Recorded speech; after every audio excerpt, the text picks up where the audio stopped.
everyone, my name is Caitlin and you are watching Zombie Eats Books. So I have a wrap up for you basically from January. I read 11 books, and while I won't be going through each of those 11 in this video, the second half I should be able to get to at some point this month, hopefully. And I'll talk about the first half here. The first of the first half is Into the Drowning Deep by Mira Grant. This was the first book that I picked up in 2019, and it was a fun book, not a great promise for the year, but it was published in 2017. Mira Grant is a pseudonym for Seanan McGuire, who is an American author. So Mira Grant is the name that Seanan McGuire uses when she writes adult horror and sci-fi, I believe.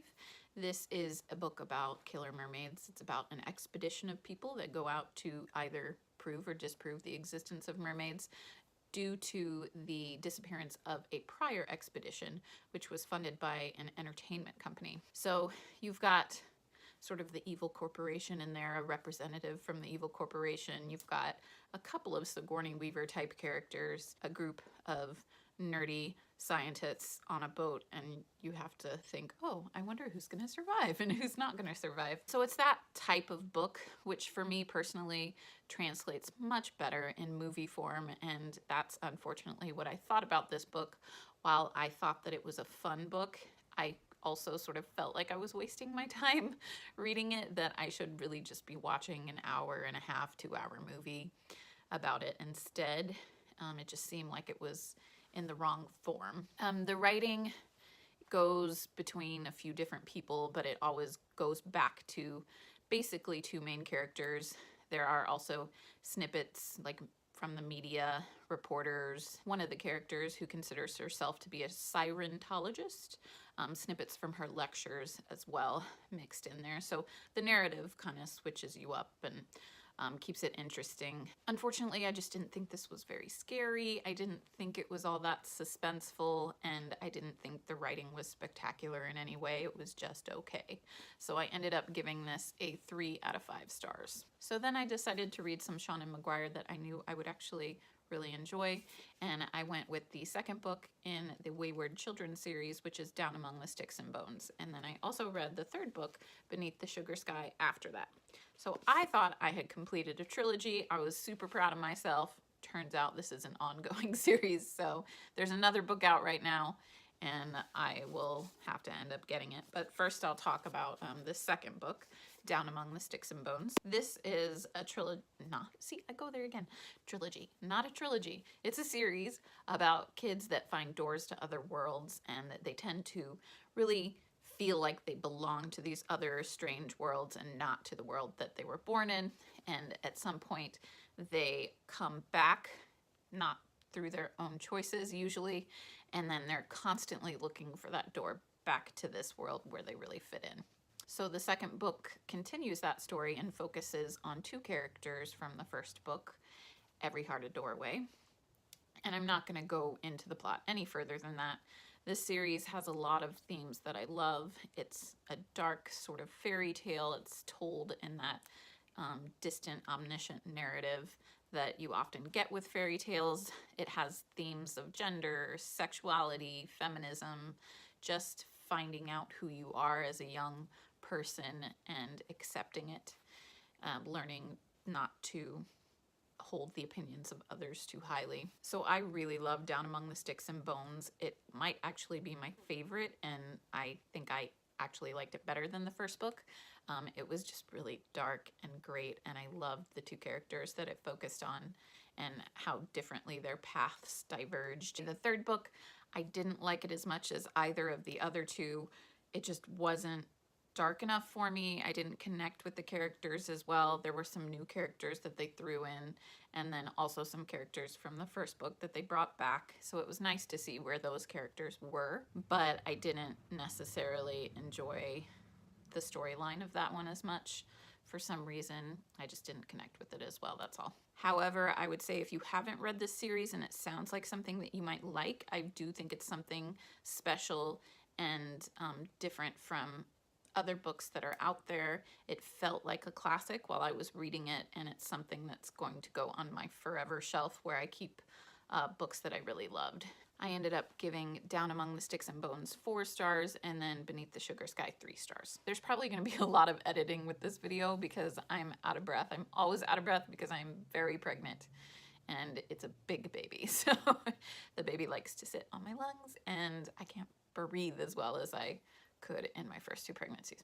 Anyway, so the next book I read was Normal People by Sally Rooney, which was published in 2018, and Sally Rooney is a British author. First of all, Conversations with Friends by Sally Rooney was probably one of my top 3 favorite books of last year, and this one did not disappoint, although I liked it probably just a little bit less than Conversations with Friends, just slightly. So it seems to be Rooney's style that she doesn't really have a lot of plot to her books. This one is about a man and a woman, a young man and a young woman, who over the years sort of date, become friends, are estranged, just their the pull and the push between these 2 young people. It has alternating chapters between their 2 perspectives, and each chapter jumps days, weeks, months, years. It's really kind of random. The writing is really simple in style, but Rooney has this way of building complexity really slowly so that by the time you get to the end of the novel, you feel like it's been heavier than maybe it actually was, or maybe it is actually complex at the end of the novel instead of it all being very simple. I don't know. That's up for you to decide as the reader. I myself thought that it was about a relationship that you as the reader have to decide is either a healthy one, one filled with a lot of love where these people just can't ever be apart from each other for very long, or maybe it's about a toxic relationship. I don't really know. That's something that you have to decide as you read. I think I know, actually, for me, but I'm just saying you as a reader kind of have to decide that. You know, it raises questions like, should these people be together, or should they stay away from each other? Are they bad for each other, or are they good for each other? Do they bring good things out in each other? It's about the way that we fit together as particular people, as lovers, as friends, as people just trying to have a conversation, and the sort of miscommunications that can take place just based on your own perception of language and meaning of, you know, small things. Basically, a social situation that you might find yourself in may be completely clear to you, but come to find out other people in that same situation could have perceived it extremely differently. Rooney really shines at that type of writing. It's mesmerizing. Like I said, it's sort of deceptively simple, and it's something really special, and I'm going to continue to read anything that she puts out. I absolutely love her. I ended up giving this a 4 out of 5 stars. The next book that I read is also another popular one on BookTube. Actually, all the books that I read this month, with the exception of the last one maybe, are all kind of popular books on YouTube that you've probably heard about already. But Homegoing by Ya Gyasi. This was published in 2016. And Gyasi, if I'm saying that incorrectly, I'm so sorry.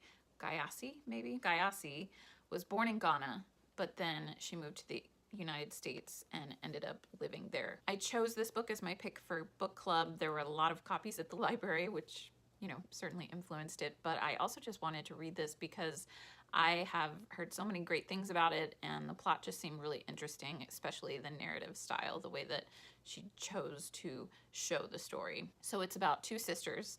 They are both living in Ghana, and they're from different villages. They're half-sisters, actually. They don't know about the existence of the other. One is captured and sold into slavery, and then the other one is forced to marry a white slaver. So they each have their own chapters, and then each chapter after that is from the perspective of their descendants. So you're basically getting 2 storylines that are sort of running simultaneously. And the writing is beautiful, and it is filled with tragedy, and made me so angry. I mean, in a good way, in a way that meant that I was engaging with the story. But yeah, it's kind of a heavy-hitting book. Just the narrative device of splitting those 2 sisters and showing the reverberations of slavery throughout both of their lives, even though their lives end up being very different from each other, was just, I thought, a brilliant device to use. It showed how devastating the effects of slavery were to people, to the country, to the economy, to the language, to the culture, to religion, I thought there were some really interesting things about religion in there. It's about family, it's about memory and story, and how do you break free from the past. I feel like this book should be required reading for high schoolers. I really do.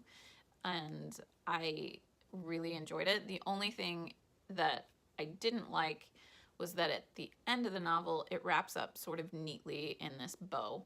And while I appreciated that on some level because I needed some positivity and some little glimmer of hope at the end, I didn't think that it was as realistic as it could have been, and it kind of wrapped it up really quickly as well. So that was one little complaint that I had, but other than that, really great book. I think you should go out and read it if you haven't already, and I gave it a 4 out of 5 stars. So the last book I'm going to talk about in this first half is The Mother by Yvette Edwards. This was published in 2016, and Yvette Edwards is a British author. So The Mother is about a woman who loses her son. Her son is murdered, and the suspect is another young teenage boy who's about the same age as him, and this mother has to attend the trial. Well, she doesn't have to, but she chooses to attend the trial of this teenage boy who may have murdered her son. And she also has to deal with the fact that her husband has emotionally retreated and can't deal with the situation, and so she's doing this by herself, essentially. She does have a very supportive sister that goes with her, though. So this book was about grief, and it was also about the treatment of race in the courtroom, the court system in England. And it seemed very similar to me as the American court system.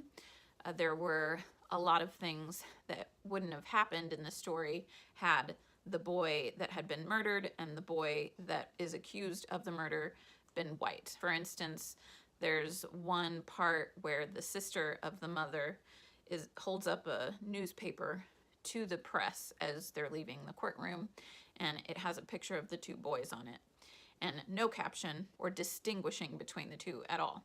And so she holds it up and she points to her nephew and she says, "This is my nephew. This was his name. This is, these are some things about him that you should know." The jury for the trial ends up actually being predominantly white, even though I think the characters say in the book that it's actually a very diverse neighborhood that they live in. There are defenses that the defense lawyer takes on, and that the arguments that the prosecution takes on as well that are race related. Overall, I thought it was a really interesting book. I didn't think that the writing was very spectacular. I didn't grieve with the mother as much as I thought that I would. There was just something about the writing that didn't capture the emotion very well, I think. In the end, this just ended up being a good but not great novel for me. But if it sounds like something that might be interesting to you, it does have a lot of great reviews on Goodreads. So maybe I just missed the boat emotionally or something with this novel, I don't know. I ended up giving it a 3 out of 5 stars. My daughter Isa is here, which signals to me that it is time for me to be finished. I will try to get out the second half of this video sometime this month, at least, maybe. And let me know if you've read any of these. Let me know what you thought about them. Let me know if you have any recommendations for me based on what I really liked. And I will see you next time. Bye-bye. Can you say bye? Bye. Bye.